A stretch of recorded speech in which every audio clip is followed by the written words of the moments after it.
이덕구라는 사람이 대체 누구이길래 이렇게 이 사람 때문에 한 집안이 이렇게 멸문지화를 당했는지.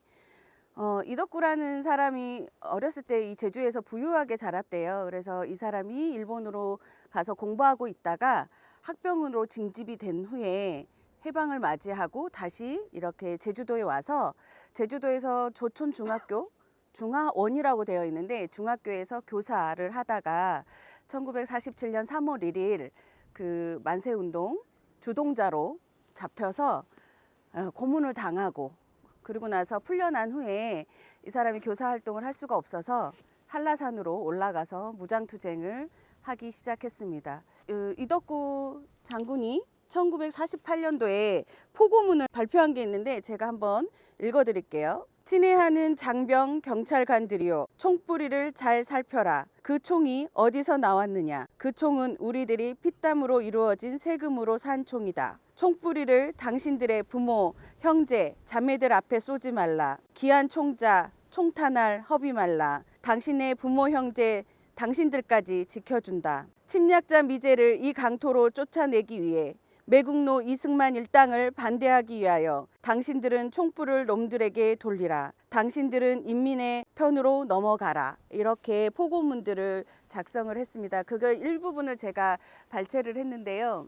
이덕구라는 사람은 일본에서 공부를 했기 때문에 이 역사를 좀 더 봤던 것 같아요. 그래서 미군정이 그리고 이승만 일당들이 이 제주도에 계엄령을 선포하고 이곳을 정말 미군정의 함정으로 만들기 위해서 하고 있는 것들에 항거하기 위해서 무장투쟁이라는 것을 벌일 수밖에 없었다라는 생각이 듭니다. 어제 사상공원에서 봤을지도 모르겠는데 무장투쟁을 했던 우리 무장대원들이 가지고 있었던 그 무기라는 것들이 전시가 있었어요. 거기에 보면 정말 짝대기였고요. 이 손도끼 같은 거였어요. 예. 그런데 그 미군정들이나 경찰들이 쓰고 있는 것들은 기관총이고, 우리가 오해했던 것들은, 제가 역사에서 배웠던 건 무장단들이 이렇게 했다 그러면 정말 저는 같이 총을 쏘고 막 이렇게 한 줄 알았지만 역사를 돌아보고 이제 다시 공부를 하니 그러지 않았다는 거죠. 그런 사람들이 왜 한라산에 올라갈 수밖에 없었는지, 이덕구라는 사람이 왜 무장투쟁을 할 수밖에 없었는지, 그리고 여러분들한테 제가 질문을 좀 드리려고 합니다. 이덕구라는 사람이 이렇게 무장투쟁을 할 수밖에 없었어요. 한국 사회의 역사를 좀 되돌아봤을 때 이덕구라는 사람은 어떤 사람하고 좀 비교가 됐을까요? 혹시 생각나는 사람이 있으신가요? 무장투쟁을 하고 이 불의한 미군정과 이승만 일당의 폭거에 항거하기에 투쟁했던, 제가 홍범도 장군을 생각했던 건, 홍범도 장군은 자나우나 그 당시에 자나우가 아니었고요. 그냥 이 일본 놈들이 우리를 침략했기 때문에 항일 무장투쟁 운동을 벌였던 사람입니다. 그 장군님이 돌아가시고 나서 유해가 우리나라에 왔을 때 우린 굉장히 정말 박수치고 굉장히 감동적이었는데, 이게 윤석열 정권에 들어오면서 갑자기 이분이 빨갱이다 뭐다 이렇게 얘기를 합니다. 그리고 제가 이덕구 이 가족묘 준비를 하면서 또 생각했던 건, 제 주변에 우리 진영아 국장님, 진영아 국장님이 아시는 분들은 아시지만 모르시는 분들도 있겠지만 이분이 국가보안법으로 재판을 받잖아요. 1948년도에 제주도였다. 그럼 이분은 재판을 받고 있을까요? 아니요, 죽었죠. 그쵸. 저는 그 생각이 들었어요. 국장님이 재판을 받지 않고 바로 사살됐을 거고, 임실에 계신 우리 어머니나 우리 해랑이랑 달래도 그냥 진영아의 자식이다고 바로 직결 처형이 됐을 거고요. 그렇다고 여러분들은 무사하실까요? 여러분들을 우리 본부장님과 지부장님들, 교성국장님들, 그리고 이렇게 같이 진영아와 같이 연을 맺은 사람들은 바로 사살될 사람들이라고 저는 생각을 합니다.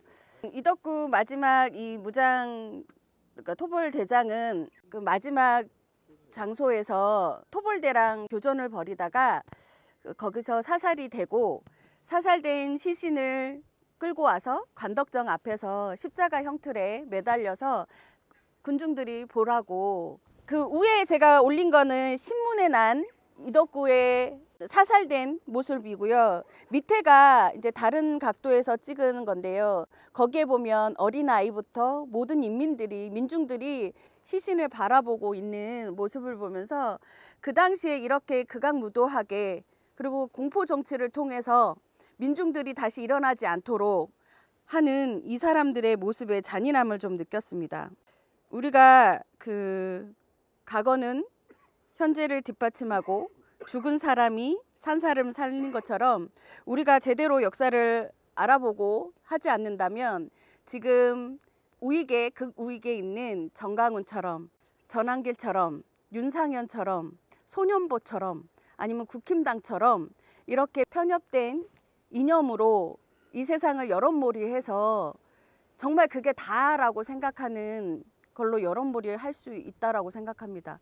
저렇게 시신을 간덕정 앞에 세워놓고 그 다음날 불태우고 그리고 같이 토벌대에 사살된 사람들을 효수해서 그 사람들을 간덕정 앞에 전시하는 그렇게 해서 공포 정치를 통해 민중들이 다시 일어나지 않도록 공포 정치를 하는 그 모습이 현재의 우리나라의 윤석열과 똑같지 않나라는 생각이 들어서 사실은 많이 씁쓸했고 마음이 아팠습니다.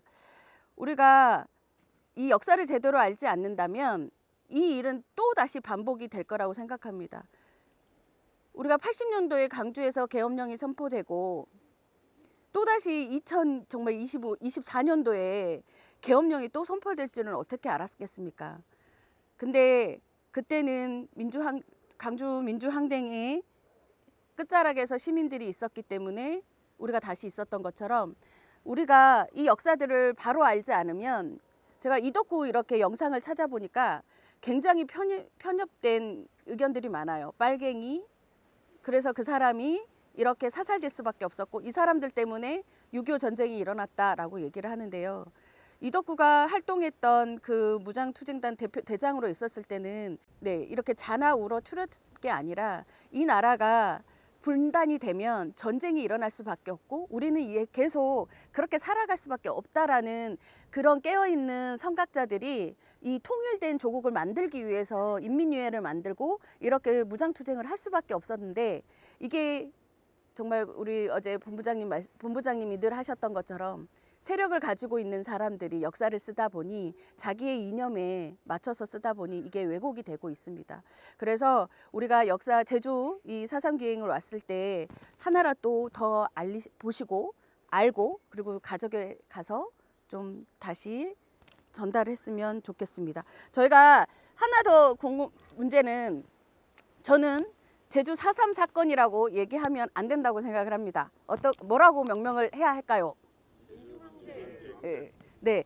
근데 여기에서 저는 사실은 의문점이 있었던 건 대부분 우리나라가 사태 이렇게 얘기를 하면 시작점을 가지고 하거든요. 근데 1947년 3월 1일 날 그 만세 운동이 일어났던 간덕정에서 일어났던 그 사건이 48년 4월 3일 날 이 사건으로 이렇게 명명이 됐거든요. 왜 그러시는지 아시는 분 제 선물 드리겠습니다. 네, 맞습니다. 왜냐하면 모든 사건은 시작점을 기준으로 우리는 사건 아니면 사태 만드는데요. 제주는 유독 1년이 지난 사건을 4.3 사건으로 얘기하면서 원래는 그럼 3.1 사건 아니면 3.1 사태 이렇게 얘기하는데 4.3으로 얘기를 하는 건 그날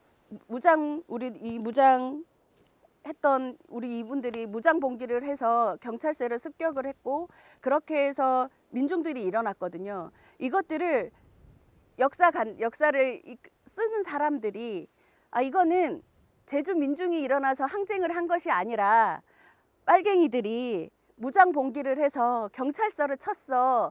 그래서 일어난 사건이야 라고 폄하하기 위해서 1년이 지난 4.3 사건으로 이렇게 명명을 합니다. 그래서 제주 4.3 민중항쟁 이것도 저희는 맞다고 생각하지 않고요. 정말 제주 민중항쟁 아니면 3.1 민중항쟁 이렇게 명명을 해야 올바른 역사관이라고 생각을 합니다. 예, 이렇게 제가 오늘은 이덕구 가족묘 여기서 마치고요. 나머지는 고눌동 잃어버린 마을에서 또 다시 설명하도록 하겠습니다. 감사합니다. 당시에 어머니가 이 어린 것들은 살려줘야 하지 않냐 이랬더니 그 토벌대 놈이 그래 니들은 뭐 씨나 이어라 이런 식으로 해갖고 2명